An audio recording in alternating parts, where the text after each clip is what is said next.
नमस्कार दोस्त। अक्सर हम युवा अवस्था में अट्रैक्शन को प्यार समझ लेते हैं। आज की हमारी कहानी उसी पर बेस्ड है। एक कहानी है दिल्ली पब्लिक स्कूल के 4 दोस्तों की, आकाश, हिमांशु, हिमांशी और काव्या की। नंबर 1। वैसे तो चारों हमेशा अपनी खुशी गम सब कुछ शेयर करते थे और युवा अवस्था ऐसा उम्र है जिसमें बच्चों को अपने परिवार में दुनिया भर की बुराई दिखाई है और दोस्तों में अच्छाई, कुछ हंसकर दो मीठे बातों कर ले तो उसको पसंद करने लगते हैं। ऐसा ही कुछ हुआ हिमांशी और हिमांशु के साथ।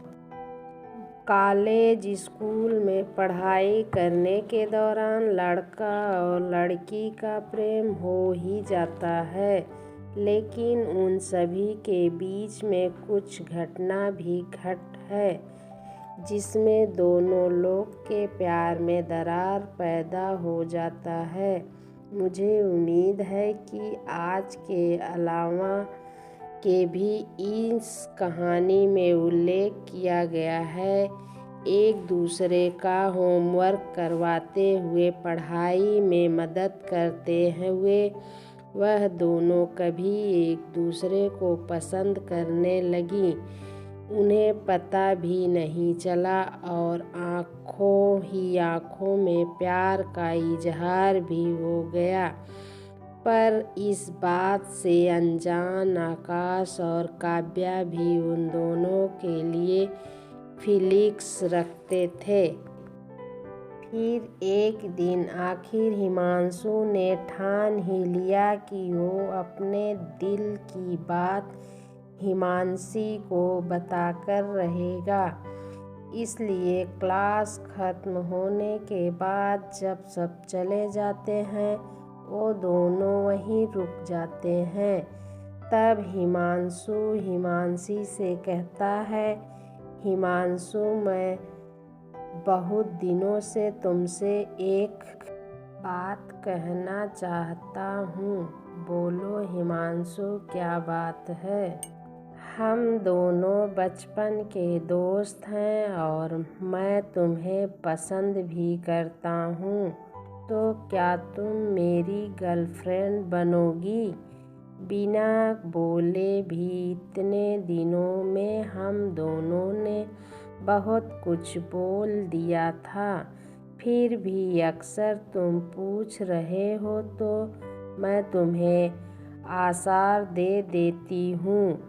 इतना कहकर हिमांशी बहुत तेज हंसने लगती है। कभी हिमांशु फिर उससे कहता है, हंस क्यों रही हो? क्या तुमको ये सब मजाक लग रहा है? अरे नहीं, अच्छा ठीक है। हाँ, मैं भी तुम्हें पसंद करती हूँ और तुम्हारी गर्लफ्रेंड बनना चाहती हूँ। इतना सुनकर हिमांशु बहुत खुश हो जाता है और वे दोनों एक दूसरे को गले लगा लेते हैं। फिर वो दोनों मिलकर डिसाइड करते हैं कि अभी अपने रिश्ते के बारे में वो किसी को नहीं बताएंगे। ऐसा ही समय बीतता रहता और वे दोनों एक दूसरे के करीब आने लगते हैं। फिर एक दिन स्कूल खत्म होने के बाद हिमांशु और हिमांशी सबकी नज़रों में छुपकर क्लासरूम में चले जाते हैं और वहां जाकर एक दूसरे को गले लगाते हैं और धीरे धीरे अपनी सारी हदें पार कर देती हैं। फिर उसको ढूंढते हुए आकाश और काव्या वहां आ जाते हैं और उन दोनों को देख लेते हैं। उन दोनों को साथ देखकर आकाश और काव्या का दिल बहुत बुरे तरीके से टूट जाता है और दोनों मिलकर एक प्लेन बनाते हैं। काव्या, मैं जानता हूँ कि तुम भी हिमांशु को बहुत पसंद करती हो। अगर तुम मेरा साथ दोगी तो तुम्हें तुम्हारा प्यार मिल जाएगा और मुझे मेरे प्यार ऐसा कैसे हो सकता है? आकाश, वो दोनों एक दूसरे से प्यार करते हैं तो फिर हमें हमारा प्यार कैसे मिलेगा? बस तू मेरा साथ दे दी जाओ और आगे आगे देखो क्या होता है। और क्या मैं तुमसे वादा करता हूँ कि तुम्हें तुम्हारा प्यार ज़रूर मिलेगा। जैसा आकाश ने सोचा था उसने बिल्कुल वैसा ही करना शुरू किया। धीरे धीरे उसने हिमांशु और हिमांशी के बीच में गलतफहमी पैदा करनी शुरू कर दी। एक दिन हिमांशु हिमांशी का इंतज़ार कर रहा था, तभी आकाश वहां आकर कहता है, क्या हुआ? हिमांशु किसका इंतज़ार कर रहा है? कुछ नहीं यार, बस हिमांशी का इंतज़ार कर रहा हूँ। मैंने तो उसे हमारे क्लास के राजवीर के साथ बाइक पर जाते हुए देखा। यह क्या बोल रहे हो तुम? शायद तुम्हें कुछ गलतफहमी हुई होगी। नहीं यार, मैं अपनी बचपन की दोस्त को बहुत अच्छे से पहचान सकता हूँ। ये कोई नई बात नहीं है। अक्सर मैं उसे राजीव के साथ बाइक पर जाते हुए देखा है। तुझे मेरी बात का यकीन नहीं है तो तू जाकर काव्या से पूछ सकता है। हिमांशु काव्या के पास जाता है और उससे पूछता है कि उसने भी हिमांशु को यही बताया कि उसने राजीव के साथ हिमांशी की अक्सर बाइक पे जाते हुए देखा है। हिमांशु तुरंत आग बबूला होकर हिमांशी को कॉल करता है और उसे कहता है, कहाँ हो तुम? कुछ नहीं, कुछ काम से राजीव के साथ आई थी। कौन सा ज़रूरी काम था जो तूने मुझे बताना भी ज़रूरी नहीं समझा? हिमांशु, तुम मुझसे ऐसा क्यों बात कर रहे हो? कुछ हुआ है क्या? कुछ नहीं हुआ है, छोड़ो। तुम कुछ दिनों तक हिमांशु से बिल्कुल भी बात नहीं। इस सब से परेशान होकर हिमांशु के घर जाकर उससे कहती है, क्या मुझसे कुछ गलती हो गई है? हिमांशु, जो तुम मुझसे बात नहीं कर रहे हो, मुझे यह जानना है कि तुम राजीव के साथ बाइक पर क्यों गई थी। मुझे काव्या ने बोला था राजीव के साथ जाने के लिए। उसको राजीव से कुछ बात करनी थी तो मैं उसकी मदद कर रही थी। सब हिमांशु, तो कब से झूठ बोलने लगी हो? काव्या तो वहाँ मेरे साथ ही थी। अलग उसको राजीव से कुछ काम होता तो खुद ही राजीव से कह देती। वैसे भी हम झूठ के बाद तुमसे नहीं लगता कि मैं तुम्हारे साथ रह पाऊँगा। हमें अपना रिश्ता यहीं ख़त्म कर देना चाहिए। हिमांशु, बिना सच जाने कुछ इतना बड़ा फैसला कैसे ले सकते हो? ऐसा ना हो कि आगे जाकर तुम्हें बहुत पछताना पड़े।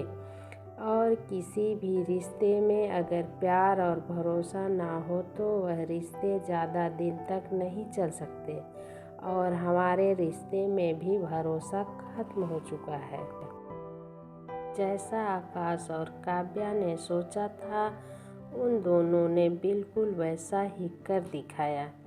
हिमांशु और हिमांशी को एक दूसरे से बिल्कुल अलग कर दिया। पर उस वक्त के बावजूद भी वह दोनों खुश नहीं थे। उन दोनों को इस बात का एहसास ही नहीं था कि हिमांशु और हिमांशी को अलग करने के चक्कर में कब हम दोनों एक दूसरे के करीब आ गए। फिर आकाश काव्या से कहता है, यार काव्या, हमें हिमांशु और हिमांशी के साथ बहुत गलत किया। हमें अपने प्यार का एहसास तो हो गया, पर हमने उन दोनों का अलग कर दिया। तुम सही बोल रहे हो आकाश, हमें अपनी गलती सही करनी होगी।